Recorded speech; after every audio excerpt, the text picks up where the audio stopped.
the technology facilitates the communication, and effective communication facilitates the collaboration.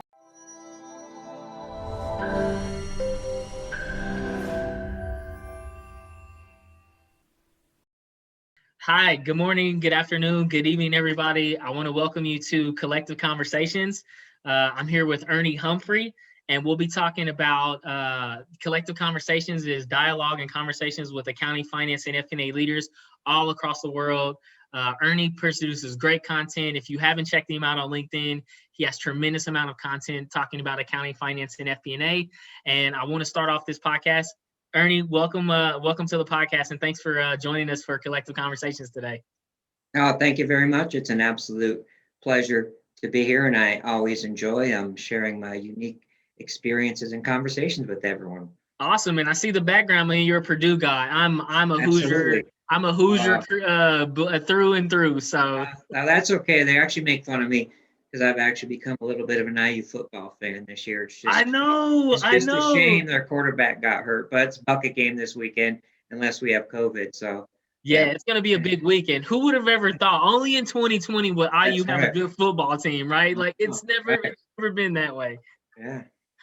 Cool. Well, awesome, man. Well, let's get started. And one of the icebreakers I always like to start off is when you think about FP&A, what is the first word that comes to mind when you think about FP&A? I have to say waste. That will surprise you. More of wasted opportunities. So you hear about FP&A. I just think a lot of people are stuck in a static environment and they don't really leverage not only the technology out there, but some of the progress that we've made in terms of teaching our finance people to be more collaborative and the whole concept of business partnering. Yeah. I think that's a strong one, right? Because when I think of FP&A, right, the thing that comes to mind to me is not the traditional sense of FP&A, financial planning and analysis, right? For all those listeners and people that, if you listen and didn't know what it was. When I think of FP&A, the first thing comes to mind to me is like advising, right? Like you've got to get away from all of that quantitative, that Excel, that technology stuff. And like you just mentioned, right, you have to learn how to like harness technology. You have to learn how to collaborate with people. You have to learn how to communicate. So it's getting outside of that traditional kind of value proposition and perspective and really focusing on the advising part of what we do, right? Like obviously the pandemic has had a lot of different ramifications across a lot of different platforms and people. So trying to understand like how FP&A is positioned from a people perspective. How have you seen it, FP&A teams that are really the top echelon? How do you think they are positioned in terms of the value proposition that they go in terms of helping people? And I have more of a mid-market experience, but I do have some experience collaborating with Andrew Lou Lindbergh overseas, who in the Business Partnering Institute. So what he shared with me is, I think the companies that have the formal framework, and so it's almost like you have to have that framework in place, but that requires a commitment to seeing the value of that. And like you said, it's about the advising part, and you hit it on the head. My whole thing is communicate, collaborate, but you also need to build trust so people share with you what they need. And it's also more important now is obviously when you need it, right? Because now with COVID, you have to have what I call the business agility. And so, sometimes when you say FP&A, people think budget, right? Budget is worthless. All the time. Budget is worthless. Month out forecast this year's been worthless. And so how do you help me react in real time? And I think white swan events are pretty much going away now. So a lot of people also had to transition, even going through budgets, right? Remotely doing your budgets. Hello. Yeah. That's always a challenge. And so the technology facilitates the communication, and effective communication facilitates the collaboration. I love it. Yeah. And I think anybody that got their budgets right this year walking into 2020, like go play the lottery. You won, you won life. Because I think for me, like in the peak of the pandemic, one thing that, that static-based budgeting or that static-based forecasting where you just kind of just took the monthly actuals, ran them out, like those days are gone. Like you cannot just use a static based principle in terms of budgeting, forecasting, or any of those methodologies. So it's actually shifted to this agile based approach where it's just like you take in as much information as you can, both internally, externally. You look at macro and micro economic factors and all these different things and try to come up with the best information, but you're doing that almost on like a weekly basis. Like you can't look at your business in a month now. Like you got to be looking at it week by week. And I know for me, during the peak of the pandemic, I was looking at things on a daily basis, like all these different KPIs to look at. And honestly, Ernie, you talked about another great point, like technology. Like we didn't have a sophisticated here at Emarsys, a sophisticated scenario planning. Like it was all in Excel. So I'm like managing this Excel and producing my things in Power BI to look at it. And without like, that was one of the major takeaways I took away from that situation was like, if we had a technology that did a lot of this work, I would be more focused on the strategy side of the business, asking the right question, and less about update my Excel model or my Power BI model that I was working through. So when you think about, that advice to those FP&A people out there that are looking to increase their communication or collaboration or develop new skill sets, what would be some advice you would give them to go down that road to developing those skills? Not exactly FP&A, but I have a whole blog series called The Social CFO, where I kind of in detail outline. So how do you become a partner? So, you need to invest in learning your colleagues. You have to get to know your colleagues and have to let them get to know you. But you have to be authentic. And so some people don't have that muscle, so they need to learn how to flex that muscle. And the other side of it is kind of an ancillary, but I always tell people you need to develop your professional brand at work. So people know what value you offer. So you create these mutually beneficial relationships. You need to get people to trust you, to share with you what they need. And so, I tell people, be blatant, go ask them, what can I do for you? What can I help you? Anyone will talk about what they don't like about their day. So, sometimes before you do that, you have to learn the language. So in finance, we have our own language. In treasury, we have our own language. In sales, who knows what language that is, but I don't speak it because it's closing deals. But getting back to the pandemic, I've really focused in on cash forecasting because that's what's really driving a lot of, staying in business now. We need to focus on the how and the why rather than the what happened. And so nice. I think budgeting and planning is always what happened, and then we'll add on to that. So you need to switch to it doesn't even need to be predictive that much anymore, because with the technology out there, the AP automation, AR automation, you get visibility into what's driving those things. Now, payments are harder to predict now, but you have to dive into people and say, you need to call your customer because I need to know if COVID's impacting them. Are we going to get this cash in? And then, the other side is we're going to have money to fund an acquisition. We're going to have money to fund organic growth. These are the growth. Can we do that anymore? Okay, if not, do we have the credit horsepower? Do we borrow? Do we do whatever? So I think FP&A, and you think it would be this way, but they need to focus on the how and the why. So why are payments coming in? Why is our demand going up and down? Why is our supply chain getting broken? Why are we, doing risk instead of this happened, and we spend so much time, especially with data. I've done a few surveys with James Myers and Larissa Melnichuk a few years ago, and you see how much time, you look at how much time people spend on data in general. Analysis is like a 5 or 10% piece of that. And that's a huge thing. It's time misallocation is what I would tell people. Figure out know what your people are doing. Ask them. And then you're spending 5 hours on what are you doing? I love it. Yeah. So when you start to see that, you're like, what the heck are we doing? So the time allocation piece that's why I said waste with FP&A, because I've done these surveys and it made me sad that we're so technology immature, we're so analytical immature. Only 10% of companies said that they could easily do scenario analysis.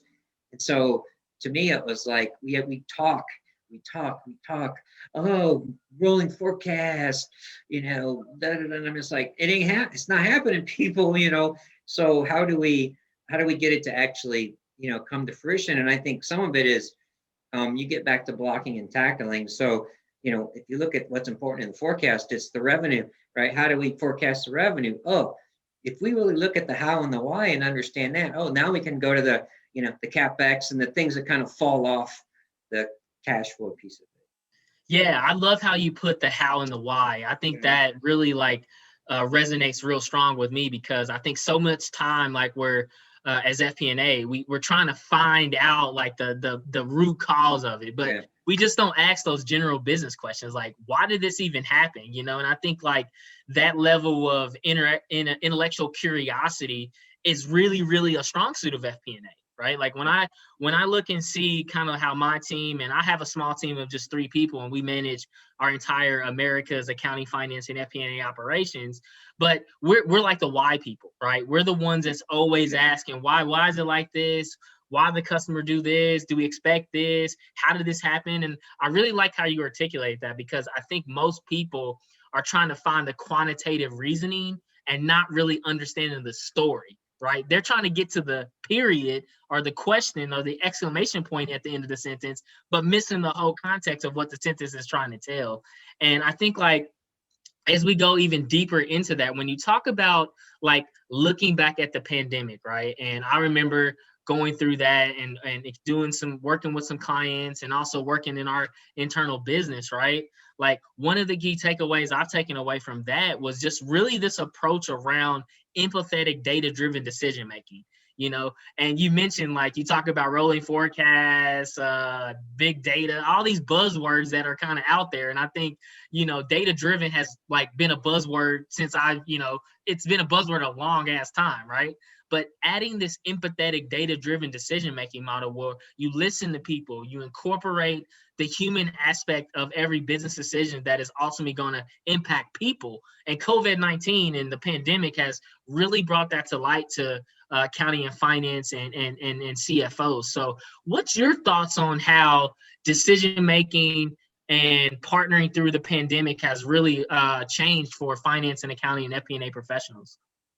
There's a lot of things. I mean, the first piece is just making sure that people could do their day-to-day jobs, whether it's finance and treasury. Can we pay people? Can we get paid? What is that going to mean for our business? What are the risk exposures that we're getting ourselves into?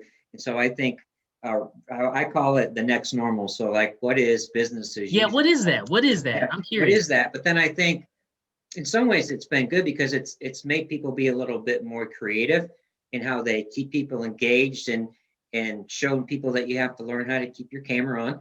And what I think has happened is this world would have happened in like 5 or 10 years, but then it happened overnight. So I've always said, I've worked from home for a long time, and people argue with me all the time. And I'm like, I can communicate, I can collaborate, I can do virtual coffee hour. I don't need to sit in the office and have someone bother me, all the time. And so I think that is happening. And also the whole realm of education is changing, right? With our thought leadership pieces, and what does a virtual conference look like? What does a virtual roundtable look like? And do we really need to travel all over the world to learn our jobs better? And then, like I said, I think the most important thing is the lessons learned that we have. And I think people have been a little bit more, well, 2 times people. You're either more empathetic or you're more of a jerk, right? In my opinion. So you can go one of 2 ways.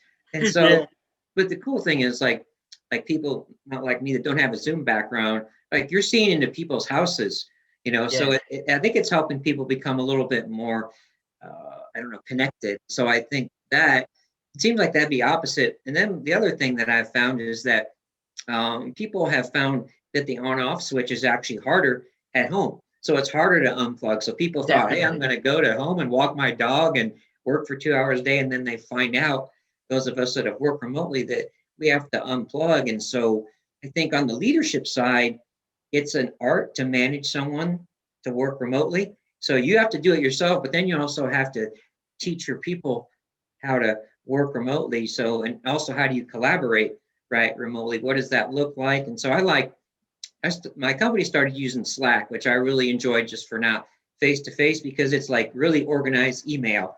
And so I think there's other little platforms that I think, and Zoom's fine, but I mean, everyone's tired. I mean, it's great, but so there's, I think, ways of communicating are going to continue to evolve. So that communication frequency, and then engaging with your business partners, internal partners, business partners, suppliers.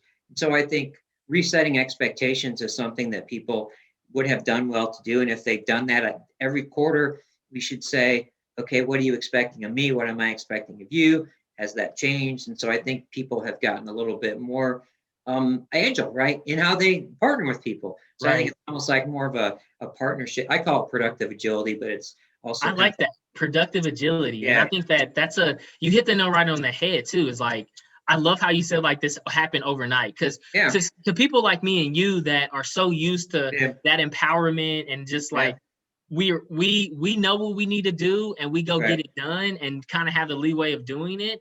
But to some organizations that was so used to, having butts in seats and yeah, having that and didn't leverage technology to collaborate, or like that was a significant challenges for businesses, right? Like those companies that had to go to a remote work environment overnight are still struggling. And the second piece that you mentioned too is like this is coming waves. Like I think when it first started, we were all like, yeah, we're working yeah, from home, and then yeah, the summer happened and we're like, okay, things are open back up. And now, if I don't know about you, Ernie, but if I get another Zoom meeting for like 2 hours on my calendar, I'm going to shoot myself in the face. right, Like it just. But I think like you said it and articulated it very well. It's about setting what the new expectations are going to be, right? The new expectations out of collaboration, communication, and business partnership. Exactly what you mentioned. So taking that a little deeper, when you think about new expectations for finance, accounting, and FP&A people in terms of like process optimization, right? Like that's one thing that I've seen through this is like so many different, like you talked about waste even earlier, right? Like how do you encourage our listeners and people looking at this to what are some steps and strategies for them to eliminate that waste and get their more processes more optimized? I think some of it depends on what the scope of their responsibility is, and so just take it's easy to box in. So let's say I'm an accounts payable, and if I had to, you've probably been involved in this, and I had to map out every single process, person, and technology, people, process, and technology, so I could map that out, and I could see all the moving pieces, and then you can see, okay, what's the cost? What's it cost to process an invoice? And then you build up the cost, and then you see all the inefficiencies. So the first thing is you need to do a deep dive and kind of see where you're at. So Okay. it's where you're at, and then maybe you look at some surveys and some research, and your political culture, and you say, this is where I want to go. And then the first step is, okay, so you might get there and go, holy cow, it's like Mount Everest, right? But then you look at what are my inherent barriers to getting up the mountain?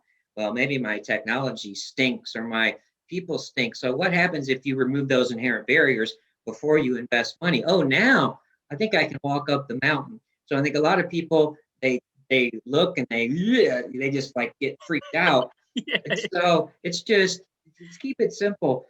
People, and I don't like people process technology. My FP&A thing now is communicate, collaborate, technology. So, this is where you're at. Don't be afraid. You have to be honest with yourself. These are the people that I have. These are the resources that they have. These are the skills that they have. These are the people resources I need. Okay. How do I get them? What do they cost? This is technology I have. This is what I need. This is the processes that I need to implement to make those all things align. What do I need to do that? And then you can start to kind of prioritize. And so I think a lot of times like a quick win will help people. So if you ask someone, what's the thing that annoys you or your team the most? And they'll say, man, I'm on the phone with my suppliers, way too often. Okay.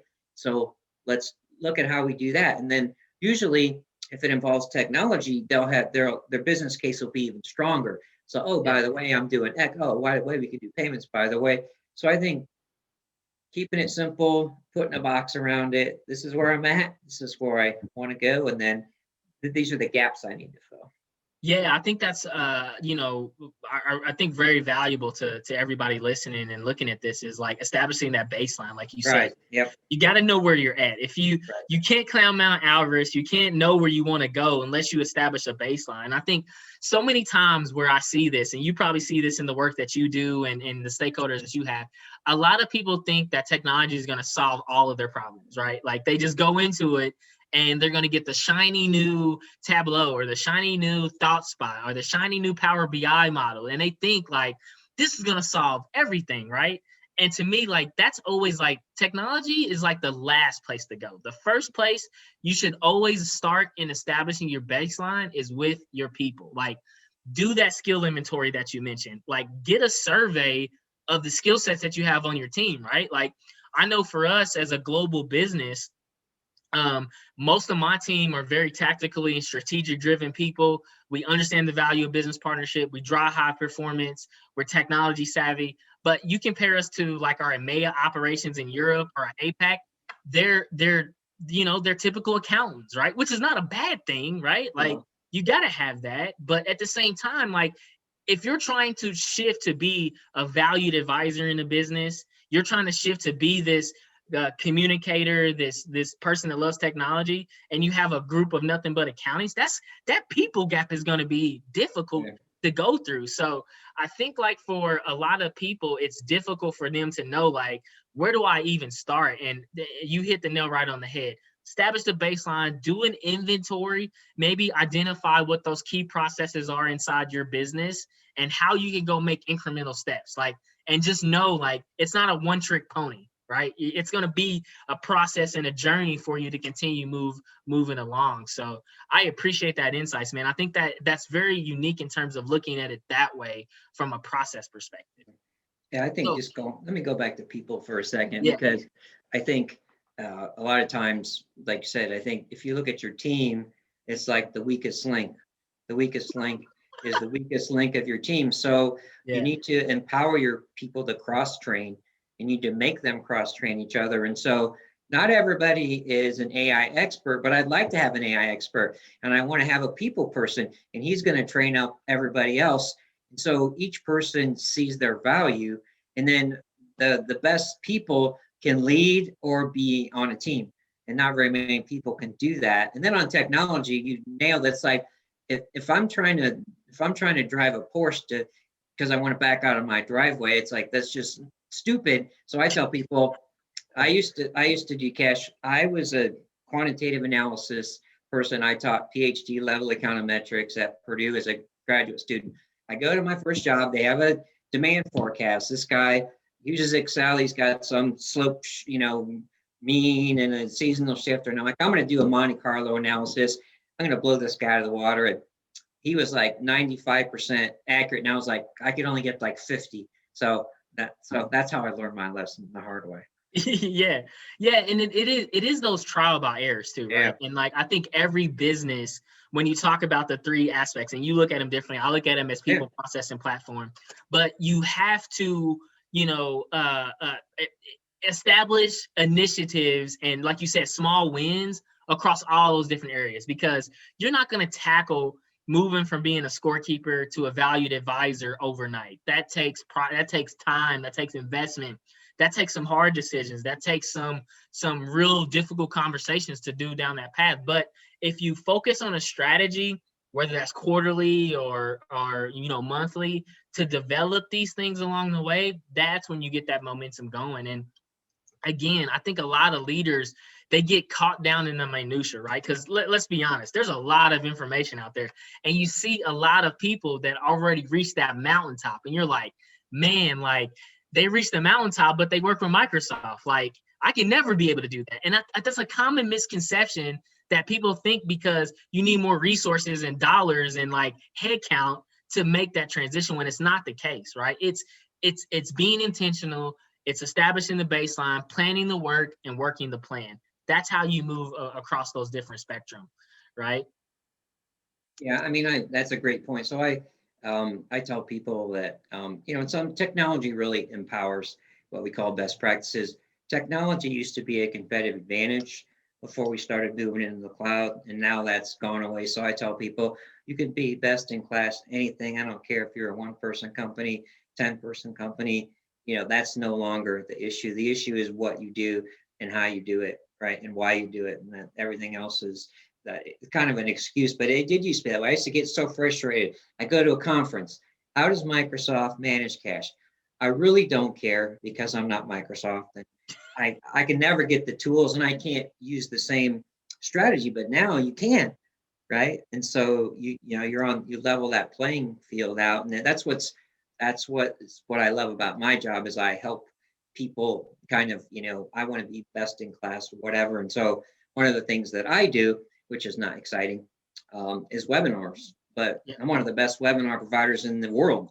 And so, hey, that's my niche, and I know what I am, and I can communicate, and I help people in other ways. But you got to be more flexible than that. But if you find, your niche, or you start a business, just own your niche and figure out what it takes to be the very best. And then other people that are very best at what they do, they'll be attracted to you. And then you learn all the time more than you have thirst for knowledge, and you align with other people that are successful. And then it's an exciting life. Yeah, definitely, definitely. And I think being best in class is that's a common misconception that, a lot of the clients and people that I work with, they're small to medium-sized businesses, and they're like, we can never get to that stage because they automatically come in with all these blockers or limitations why they can't do that. And I'm like, you totally have, and you're right, technology and that used to be a differentiator, but it's not. Power BI, Excel, Power Query, all these models are readily available for you. It's the people that have the curiosity to want to leverage it and how to translate it from a technology to business value to somebody, right? And this middle ground that's where it's the gray area, right? It's the art of storytelling. It's, trust versus competency, relationship building. It's all these other different things that you have to, master. And like you said, become a master of them to get to making that transition. And, for the listeners, I don't think it's not always about tech stack or money that you invest or size of teams. It's all, you said it, it's all about making sure you're putting your people in the right position and you have the right processes in place to drive business value. And that happens at a one person to, a Microsoft of the world. And I think that's very important. So thank you for articulating that. Transitioning over to, I like where we're going on the people side of the conversation, right? When you look back at 2020 from a people perspective for FP&A, right? What do you think was the biggest aha moment that you've seen that happened this year for accounting, finance, and FP&A people?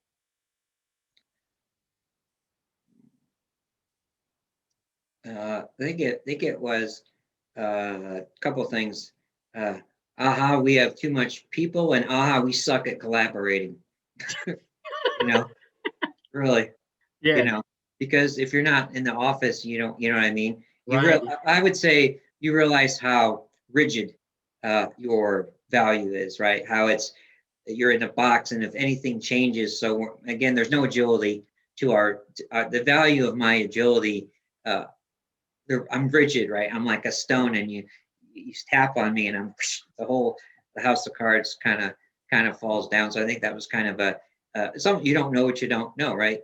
You always assume our business continuity plan, whatever that would be long term, we could do that, and we can offer value. And then also, I think that it was kind of helpful because I think it helped some FP&A teams get a strategic place at the table, because all of a sudden the CFO's like, I don't know what to do. FP&A, what's going to happen tomorrow? You've got to tell me what's going on right now. And then you're like, a lot of people weren't ready. So you have to be ready when you're going to the plate. You get to the plate, you got a wiffle ball bat, and you're against Nolan Ryan, you're not gonna do very well. So you got to go up there. You got to have the big lumber when your number's called and be ready for it. Yeah, I think that is a strong point, because a lot of FP&A and just finance, I think during the pandemic, the businesses shifted away from the sales and marketing people to say, finance, help us get through this. Help us manage the risk, help us manage the cash flow.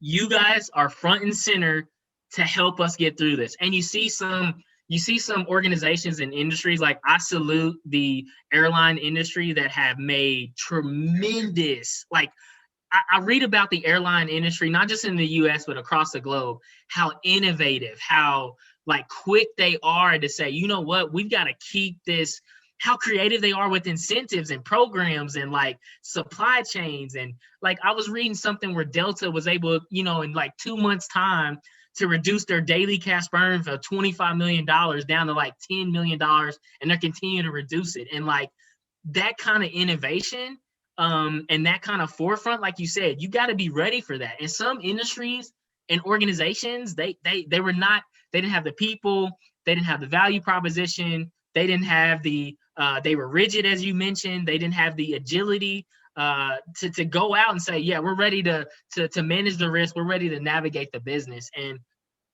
as I think we walk into 2021, it's going to be a continued iteration of finance and accounting continue to navigate the global markets, you know, this whole vaccine thing, the things going on with the US on the political side. Like there's still so many moving pieces that next year is going to be, all right, let's rebuild. Let's continue to build on what we had for 2020. So in kind of closing, when you're thinking about looking forward to 2021, right? What's some advice that you give that accounting, finance, or FP&A person to be thinking about as they're walking into 2021? This may be not short-term advice, but that's okay.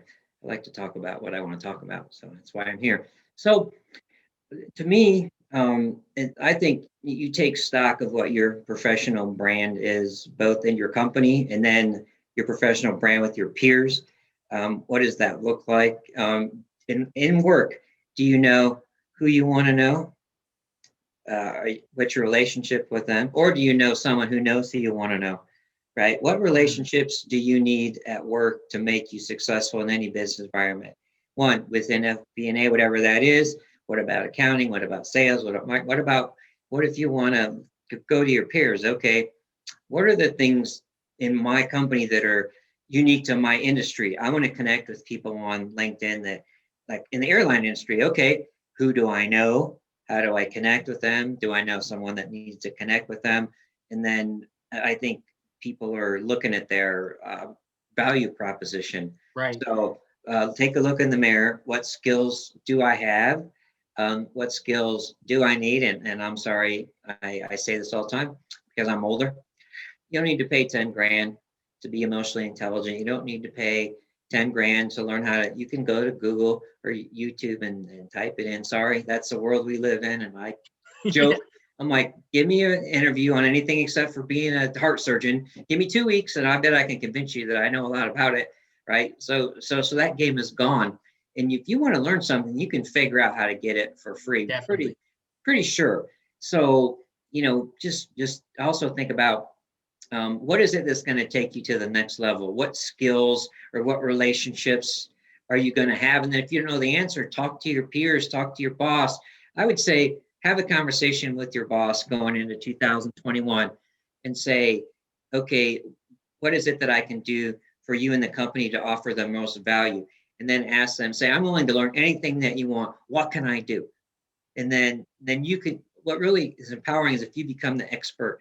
You know, for me, I've got really jumped on cloud computing and LinkedIn, and that just, and now if you like, I'm the AI person, boom, you get pulled into everything. And I think FP&A is in a unique position because we see all facets of the business. We know the business inside and out. Nobody else has that 360-degree view. So how do I use that to my advantage in 2021?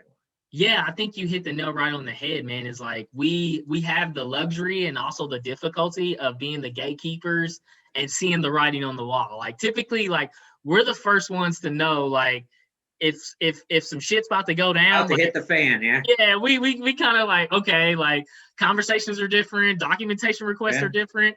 Even the other way, like if things are going really well, you're like, it's about to go down, right? And I think really being able to harness that. And I love your approach of building those internal stakeholders and like where you want to go. And I'm a strong advocate of professional branding. and making sure what message you're putting out and what you're trying to communicate is the value that you see in yourself and the skills that you bring to any table, right? I think I think my mindset of looking forward to 2021 is continue to be flexible, continue to actually help and lead organizations through the difficult time that we're going through. So, hey man, Ernie, thank you so much for your time. I appreciate it. This is very valuable. I've learned a lot. I was sitting here taking notes on some of the stuff that you've mentioned. If people want to follow you or see more content, you said you had a blog, feel free to point people to where they can follow you and see all your content. The best place for me is LinkedIn. So I have a unique name like Bert and Ernie. Ernie like Bert and Ernie Humphrey. And then I have a social CFO blog that I do. It's on Stampli, Stampli.com, Stampli.com. Go my last name. I got a lot of companies I'm involved in. So LinkedIn is the place to be. And I tell people all the time, as much effort as you want to put into our relationship, I will give you back more. Awesome. That's make sure to go check him out. I've read a couple of your blogs on social CFO, and I love your perspective that you take towards it and that social aspect and the different areas that you mentioned in your blog post. I really love it. So, hey, Ernie, thanks so much for your time, man. Very valuable conversation. Really appreciate it. And thanks to all the listeners, and stay safe and well, brother.